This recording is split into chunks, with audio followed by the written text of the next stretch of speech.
Et voilà, tout ce que Makamamboka, peuple congolais, de partout. Tout ce que Makamamboka. Vous se connectez, peuple congolais. Vous se connectez, tout ce que Makamamboka, la République démocratique du Congo. Tout ce que Makamamboka, peuple congolais. Information que il y a Mboka Nabiso, la République démocratique du Congo. Car nous avons que Togolembate ko la toujours Makamamboka, la République démocratique du Congo, Dida Elindo na Bruxelles. Papa Nangai Bill Nsuka na kati Anvers, Mbo Théâtre, partagez vidéo, maman Louise Feza. Mbo Théâtre et pas aux alliés na kati Bruxelles. Tout ça muke Makambu Yamboka Nabiso, la République démocratique du Congo, car nous avons donc continuer toujours à informer le peuple congolais de partout, information news sur la diaspora pe namboka na biso la République démocratique du Congo. Bon, en fait, les autres sur un peu deux points, point où ils un peu très important, où le peuple congolais va se poser un peu la question et belé.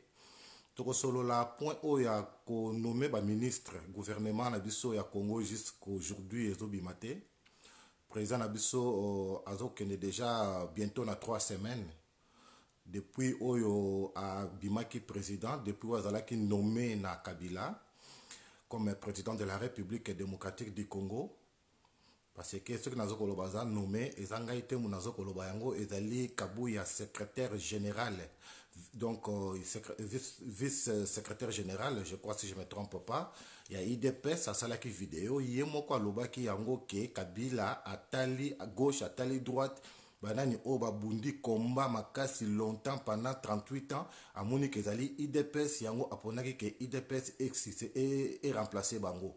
Donc, Ezali Maloba Oye Bimaki, Esika, il y a secrétaire général, il y a IDPS et Kabouya. Donc, Ezali Ngate Muna Lobi Yango. Na répété seulement makambo ya lobby lelo oya lobaki na vidéo ezali partout na internet oya na posa na yango na kotindela lelo ba peuple congolais to sola un peu ba point oya ezali très important oyo bandiko na biso ba congolais baza ko mitu na pe baza ko se demander pourquoi le gouvernement jusqu'aujourd'hui bimité tout au de 3 semaines qu'est-ce qui se passe tu vois un peu la vérité tu vois pourquoi le gouvernement est bimité et en plus donc, il faut informer le peuple congolais, il faut se poser des questions, on a un message sur Internet, que Bomoni Félix Tshisekedi, il a nommé le vice-président de l'Union africaine, Boloba Lisusu, Botia Lisusu Munoko, est-ce que kuna Lisusu a triché Lisusu, kuna Lisusu Kabila Mtalekisiye, Kabila Yewana Zasus na mandate, est-ce que kuna Lisusu Boloba Lisusu qui va tricher Lisusu, pour bino batalamuka bozolo ba qui va tricher, alors tu peux éclaircir, yango bo comprendre. Donc éclaircir on va comprendre ou vous allez na tembe à me ka vérifier donc tout ça ko linga ko sala ba vidéo ko inviter pe ba to mususu ba participer ba poser ba question mais malheureusement tozo ko zo ba de côté ba le kaka en direct to ba participer ou ba na posa ko tuna ba question parce que ba taliban ba to o ya IDPS ba comme vraiment ba impoli makasi bo excuser nga les termes. Ce que c'est les vidéos, baza contre pour na bango argument na bango to défense na bango et comme injure kofinga et donc ça la vraiment soni.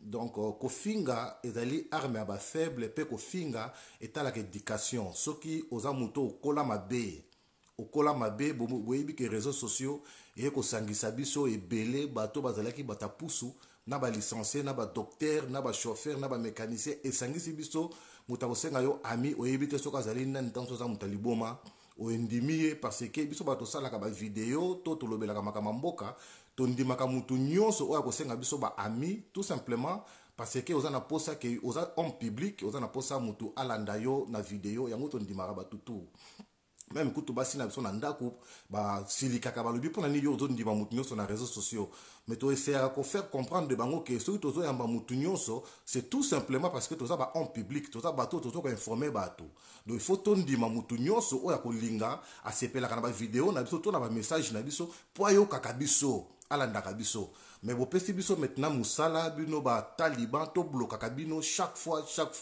donc bo pesi biso misala yango to koma ko bloquer bino parce que tu remarquer que bo koma ko finga mais bino boza déjà na pouvoir bino boza déjà na pouvoir Félix a comme déjà président mais eloko nini oyo bokocombattre lisusu biso boza na opposition te tika biso tosala opposition na biso soki tomoni eloko moko ezali bien te toza na droit ya kokritike ndenge bino mpe bobandaki kokritike kabila bobandaki kofinga kabila rwandais bozoyembela ye banzembo na siège na bino ya idps botikala ye komona bato ya kabila ya pprd baleka te bafinga bino bainjire mais botala bino ndenge bokomi kose comporter ezolakisa ma éducation eza vraiment ya se ya kokita makasi natalaki video moko boye oyo ndeko na ngai journaliste moko boye tina otanga kombo eza te azosala émission na papa na ngai Muzitu président azomona bandeko bataliban bato ya idps ndenge bazofinga même makambo ya salite oyo ngai na kokoloba na monoko te ça fait vraiment la honte bazofinga ti nzoto ya mama ya président Muzitu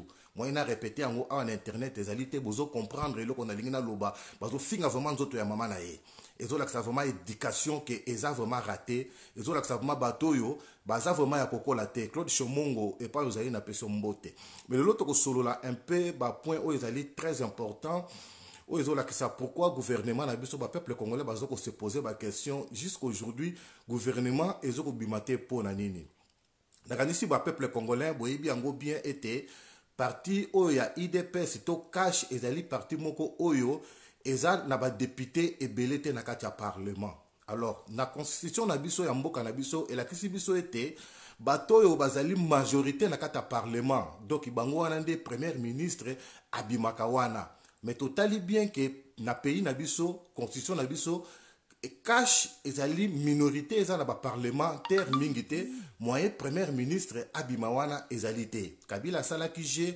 abimisi badepute ebele na kati ya parlement baza au nombre de 350 députés na kati ya parlement oyo cash ezali na moins de 50 députés kutu lamuka oyo ezali na ya Moïse Katumbi pe ya Fayulu pe ya Mbemba baleki cash na badepute cash ezali na presque 50 députés 40 et quelques pe lamuka eza na 80 députés donc ozomona ke na biso bato toza na opposition toleki na président de la république na nombre ya badepute oyo bazali alors président Félix Tshisekedi moyen ye abimisa premier ministre ezali te oyo akoyeba na konome baprésident donc aza obligé asala coalition na Kabila basala coalition na Kabila comme ça bayeba na kobimisa informateur oyo akoyeba maintenant na kosangisa tous les deux camps bayeba na kobimisa gouvernement moko kuna na kati gouvernement wana premier ministre akobima pe na kati premier ministre de tokomona ba ministre bakobima kuna na kati mais le problème eza wana siko ezali nini boyeba yango ke jusqu'aujourd'hui ba ministre oyo ya Kabila bango nde baza na kata gouvernement toujours bazo signer ba papier bazo ko sala musala na bango baza na ba bureau na bango mutu moko o balongoli azali te mais tomonaki ba ministre belé ba généraux ba bandai ko leka na bureau ya Félix Tshisekedi mais bata Félix Tshisekedi basalaki un peu ba publicité na ndenge na bango koloba ete omoni Félix Tshisekedi akomi kobenga bango na bureau alinga a condamné bango bako punir bango bona boye mais au contraire wana eza ba publicité moko ya buzo ba parce que abengaki généraux moko te ba généraux te to ba ministre te po a condamné bango mais alingaki azo un peu compte rendu ya musala na bango ndenge nini basali musala na bango pe musala na bango ezo sala mandenge nini boyebi bien que Félix Tshisekedi azalaki président ya IDPS mais aza vraiment homme politique te oyo asali na kata politique te ayebi ndenge makambo ngo elekaka te aza différent un peu na Bambemba ou azalaki vice président aza différent un peu na Moïse Katumbi azalaki gouverneur bango bazalaki vraiment na kata gouvernement bayebi makambo ngo bayebi ndenge ba étape ngo ya ba gouverneur ba ministériel etambolaka mais Félix ayebi vraiment te il était obligé ya kobenga mutu na mutu bapesa ye ba dossier bapesa pe ba compte rendu musala etambolaka ndenge nini général de corps d'armée comment yo utiliser au tambusaka corps d'armée général de brigade comment yo utiliser ka brigade général ya armée comment yo tambusaka armée général à la police comment tambusaka police donc babiloko nyonso ezalaki compte rendu bapesa ye ba dossier ba ko étudier yango batala ndenge nini misala na bango etambolaka ezalaki ya ko contrôler bango te ndenge batayi de peste bapesa ki ba version na bango président Félix omoni azobenga bato yo akokondane bango tokomi na état de droit bona boye mutu moko bakokondane wana azali te pe mutu moko bakopinir ye wana ezali te parce que Kabila ava alongwa atiaki ba ministre atiaki ba généraux ya sika atiaki pe ba magistrat ya sika oyo ayebisi Félix ke ba oyo ko bouger bango te ba batu na ngai ya confiance pe ya sûr. Mais eloko nini ezokoleka wana, pourquoi gouvernement ezokobima te? Tango tozoloba ba vérité eza na bato mosusu batali ba mosusu bazofinga pe bazokende omoni tozoba coup de fil ebele.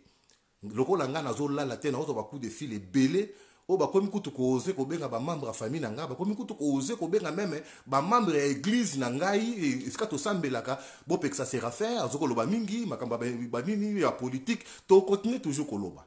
Famille c'est autre chose, église c'est autre chose et la politique c'est autre chose. Il y a personne, et je dis personne, je répète ça. Donc mutumoko ta ko pekisa nga na loba vérité pour la makamba mboka na nga, ni église, ni ma famille, personne, ni ma femme même. Donc bozo le satan na bino ya ko benga la seule personne peut-être aka kanga munoko za moi sinanga, mais l'air ya ko quitter, je ne pense pas que troisième personne a kozala. Bon voilà na tche moi parenthèse moko ya mukie. Na lingi na loba boye, soki lelo oyo gouvernement na Congo ezoko bimate ezali parce que Kabila est là. Kabila est là, azana ba contrat oyo signaki na Félix. Azana ba contrat oyo ba signaki na Félix. Alors, et comme kilo, ba contrat wana, et comme kilo, pour être Félix a respecté nyonso. Ce qui Félix a respecté nyonso, Félix ne va pas travailler. Donc, comme la moine ya musala, ya Kabila, akobana maintenant ko sala tout simplement à la volonté ya Kabila. Mais, andima ki ba contrat wana, oyo maintenant, et comme singana kingo. Félix Tshisekedi ndenge toyebi na parlement azali faible akobi sa première ministre était. Mais ayebaki abosana kete yé mutu président il faut atia informateur ou ya ko créer gouvernement. Kabila ayebisi alobi non yo ko bimisa informateur te, en tout cas toyokana ki bongo te informateur akoute pa nanga. Donc cela veut dire Kabila tisika siko asimbi kaka télécommande oyo azako continuer toujours ko diriger que informateur il faut outé pa nangai Kabila, comme ça informateur wana a créé a peu sa biso idée ya gouvernement ndenge kokozala. Informateur asala musala nini?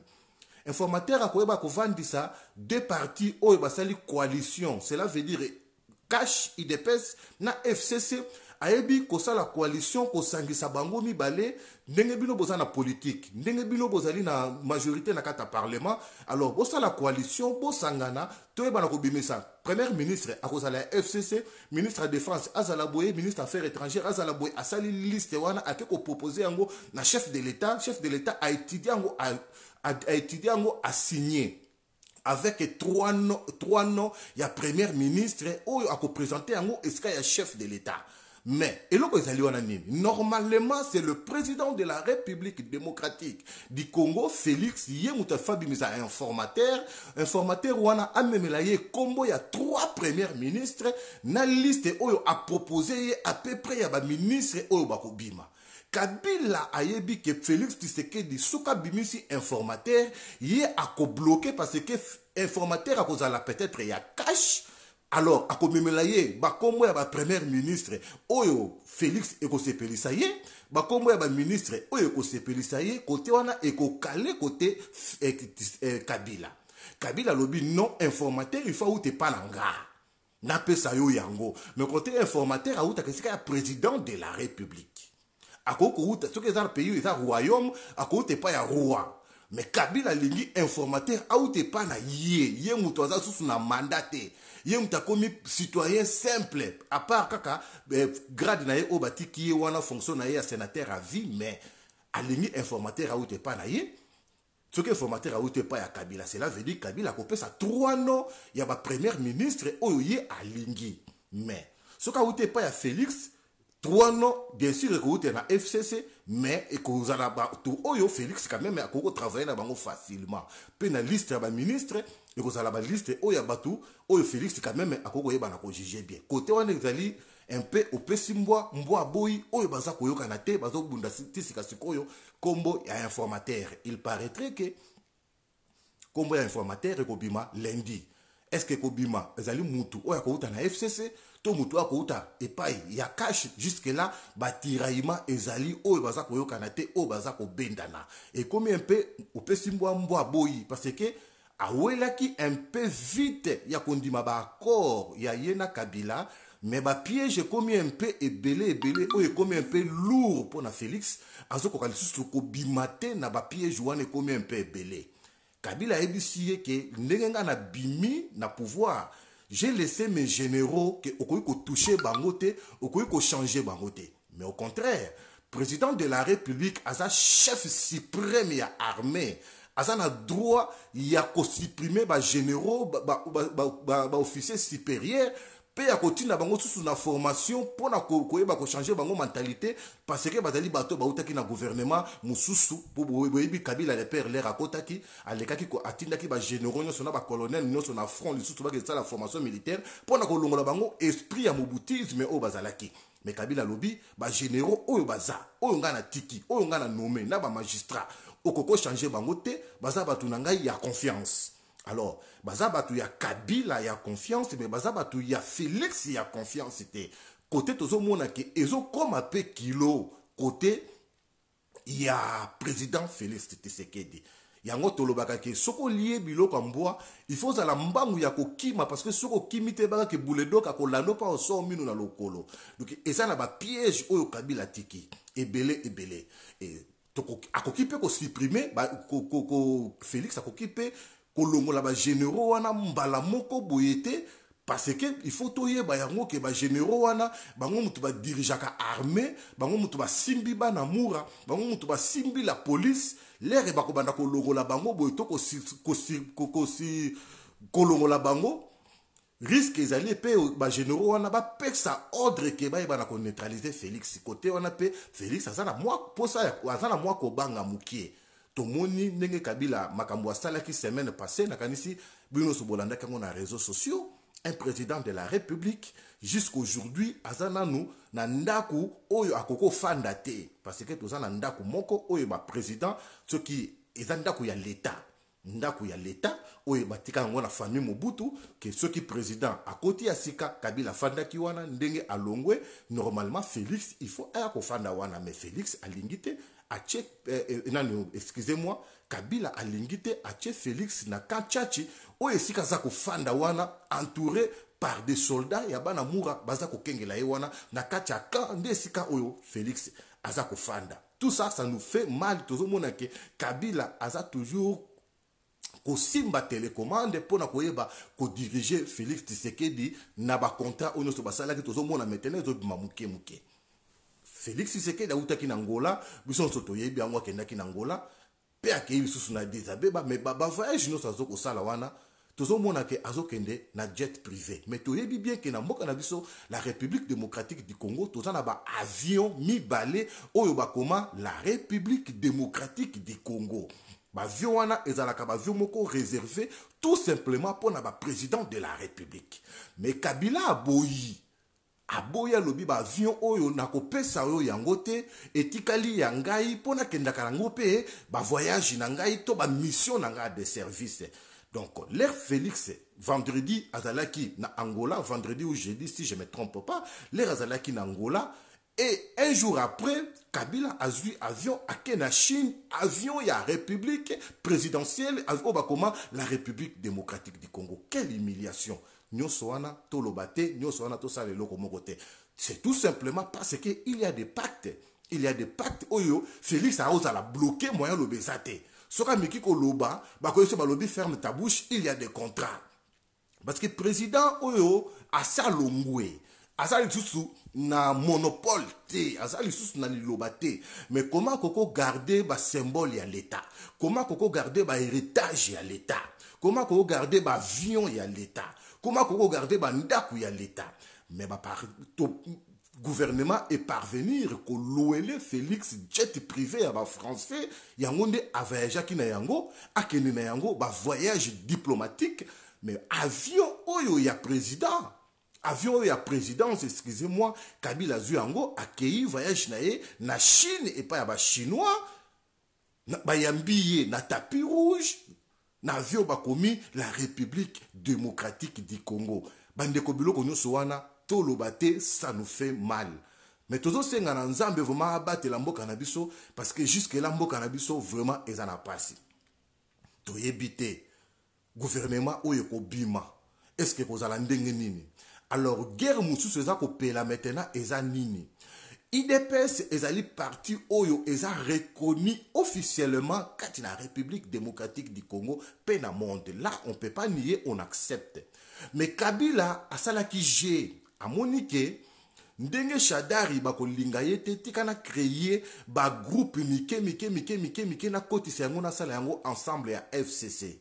A créé ba groupe otobande ko mona wana ole ba pronosaki élection présidentielle ba AAA ba BBBB ba BDDD tolokaki yango nyoso wana asangisi yango apesi bango ba voix pe pouvoir na parlement oki AAA ezu 15% na parlement oki BBBB ezu 35 bona ba plateforme wana mike wana.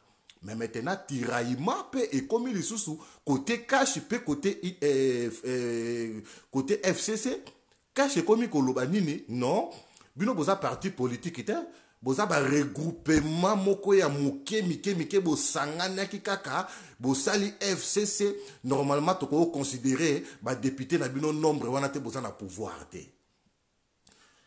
FCC pe lobi non biso toza na pouvoir toza reconnu. Tous à 350 personnes dans le Parlement. Comment binobo lobake, biso to taka ba regroupement politique ya mike, tous na biso kaka ba plateforme. Boko ko reconnaître biso te premier ministre ko bine pas na biso te, premier ministre Fabi ne pas na biso, tous ba plateforme te. Non, boza ba plateforme parce que boza na bino kaka ba regroupement bo sangani ba lokoti bino kaka bongo ba ba BBBB. En tout cas biso kaka premier ministre il Fabima et pas na biso fashi.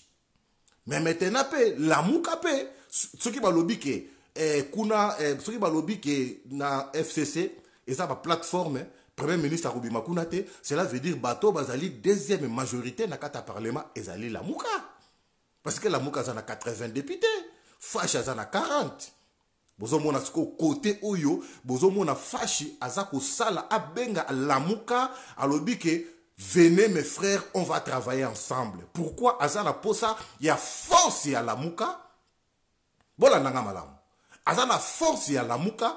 Pour baye banako baloke la. FCC.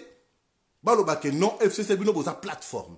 Boza na minoka plateforme, ya bongo, bosangana ki, ti, bobuzu ba ba bébé, ba c, ya ngwana bozwa ki 350 wana. Alors biso to lingi ba parti politique normal. Donc ba parti politique normal, lokola ba parti politique, ya nani, ya nini oyo, ya Fayulu, isa parti politique oyo yebani, parti politique, lokola ya nani, ya Matungulu, et sa parti politique yebani peut-être bazana moi ba député na bango muke parti politique ya Salomon conseiller à Moïse conseiller en matière politique et ça na ba député na bango kuna na kati parti politique ya Kumwanza et ça na kati wana la muka et ça na ba député na bango vous comprenez donc nyonso wana na ya Mbemba et ça na moi ba député na bango yango wana nyonso ba sangisaki et sali la muka et bimisi 80 députés mais maintenant fashi a monique ah non awa makambo komi makasi yao ce qui FCC bimisi premier ministre to kofi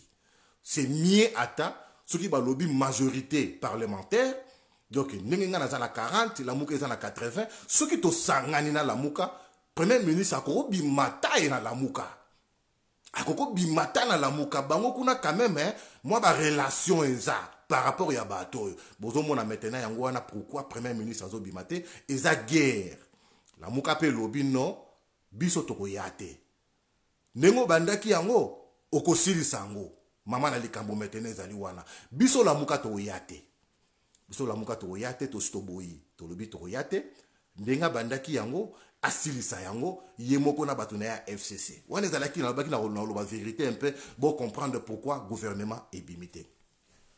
Deuxième point na biso tozo kende ezali nomination ya Félix Tshisekedi comme vice-président ya Union africaine. Donc, mona ba message na réseaux sociaux, ba bazoko loba, boloba lisusu, yewana, ba nommé vice-président. Non, ba peuple congolais. Ba voté yete, ba nommé yepete. Mais qu'est-ce qui se passe? Ezali rotation. Ezali déjà na programme rotation déjà. Ezali qui déjà que Oyo wana soki alongwe, c'est la République démocratique du Congo ndeko ya ko remplacer na vice-président ya Union africaine. Donc ça déjà rotation dans le programme. Ce qui Félix a raté, ce que Zalaki Kabila, Tisi Kasikoyo en janvier, dès Kabila nde Azali vice-président il y a Union africaine. Donc il y a déjà rotation déjà et c'est Salama. Il y a rotation. Donc il y a la rotation, bah le que non Congo, bino boko diriger Union africaine na 2020. Rwanda, beaucoup diriger Union africaine en 2025. Congo Brazzaville, beaucoup diriger en 2030. Et ça déjà rotation, ça déjà un programme. Donc ce n'est pas que et quoi il sera Félix de ba nommer, ba voter. Et ça déjà un programme que n'engé zaliwana Félix n'engé rotation et salami. Et comme il tourne la République démocratique du Congo, et quoi il est pas à Félix. Et sa rotation, vous comprendre, bataille de peste, bako sabinote que oh, non. Vous bêta na Google, vous comme un programme yango nyonso. Donc et sa rotation, et ça le bon, même pas Coupe du Monde, la Coupe du Monde, vous dit ah, na 2020, Coupe du Monde ko beta man Angola, na 2025 et ko beta man aboué. Donc et sa rotation. Donc et c'est là qui na décembre, na février awawa 2019. Et ça là qui tourne la République démocratique du Congo. Ndenge moko 5 ans lisusu le rekokoma et kokende soki na Tchad. 5 ans mususu le rekokoma et kokende soki na Uganda, soki wapi eza rotation. Pe après et kozala tour ya Congo lisusu pona président ya Union africaine. Pour ndenge ezali vice-président ya Union africaine et quoi na Congo, alors président ya Union africaine kozala pe na Congo. To comprendre, eza rotation. Va passer dans vote T, va passer dans la nomination T. Vous comprendre. Bon, voilà. On est là qui un peu éclaircissement. Les ateliers bataille des pestes, bah, kosa, sabino. Bon, monier, bah, nommer Félix. Bah, voter Yekuna. Yé Félix, expérience politique, ni nous avons yango devant, bah, kolo, bah, kabambi, bah, tata, oh, bah, expérience, na Union africaine, bah, fandi wana, bah, que nous voter Yemutu, aïe, dans nos politiques, même ya Congo bien té. Donc cela veut dire, et là qui rotation, bah le en 2019, et ça tour y en a un secrétaire général, vice-président de l'Union africaine. Non, et ça tour y a Congo. Ah bon, Félix, en tout cas, nos très sincères félicitations. Et ça tour na bino Congo. Donc, yo assumé poste, il y a vice-président, il y a Union africaine. Ah, merci beaucoup, je vous remercie. Ah, je poste one. C'est comme ça. À Kofan pendant 5 ans, les récits, bah tu peux moutou moussous. Kakabongo, et ça rotation. Donc ça le coup on a appelé cet exemple tombola. Bon moni tombola. Nenge ba ningi sakambuma wana. Donc et c'est salama déjà salama déjà salama déjà. Après ce qu'on va checker dans la liste. Ba ko tchana liste kaka. L'aime tous pendant 50 ans. Ba lobi année oyo mutubo, année oyo pays oyo, année au pays oyo, année au pays oyo, année au pays boy tesili. Donc boka moité, l'air bokoyoka président de l'Union africaine, l'air à Kolongwa, ça va être la République démocratique du Congo. Donc il y a rotation. Donc la République démocratique du Congo, Nanaza président, c'est Félix. Il y a Moutakozala. Voilà éclaircissement mouké. On a le qui n'a éclairci le peuple congolais parce que tu es un peu politique malamouté. Tu connais le la basala qui vote, tu vas passer une élection, tu machine à voter. Après, quoi, c'est Félix, tu comprends quoi qu'il est flair? Non, Félix, il est mort à Yango. Nous avons commis président, nous avons succédé, na poste, il y a vice-président, il y a l'Union africaine, l'RP vice-président, l'RP président de l'Union africaine, mandat n'a aussi la nation Azasoy Kagame, je crois si je ne me trompe pas, et vous allez appeler Félix. Il y a un poste, voilà. Donc voilà.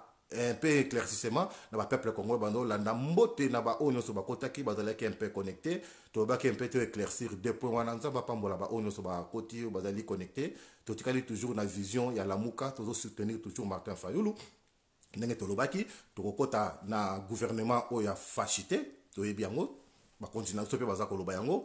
Donc ba to belé ba tuni pourquoi Moïse azoloba te pourquoi Mbemba azoloba te non et le ngamo na ko yebisa bino ka ke na la muka ndenge zali wana toza na 3 groupes. Eza na bateau bazo ko intervenir na média, eza na bateau bazo ko intervenir na terrain, eza na bateau pe bazo ko intervenir na ba relation internationale libanda. Donc bateau bazo ko intervenir ko luka solution na façon ya internationale libanda ba ko leka na média te ba ko lobate. Donc ezali décision o ezwamaki na la muka. Moïse Katumbi Mbemba bokoyoka voix na bangote. Alors ceux qui na média, nous sommes là, nous allons parler. Ceux qui va porter parole, il y a Francis Kalombo, il y a Batebele Bakoloba. Donc ceux qui na Batumsu Bakoloba loba. Mais côté international, ba stratégie ezo salama donc mbemba koloba te Moïse Katumbi koloba te bango to bombi bango parce que baza ba pièce rare baza cher baza pièce rare to bombi bango pona ba média biso to koloba na biso bato baza ebele bakoloba baza na bango ebele bakoloba mbote na mama nanga Colette Nzinga epa ezali mbote na conseiller Rachidi na bosanité na pesi papa Jojo Mbayo l'international na bango mbote epa bazali ba oyo nyonso bazalaki connecté mbote na Christophe Beya epa ezali nzamba pambola mutu nyonso.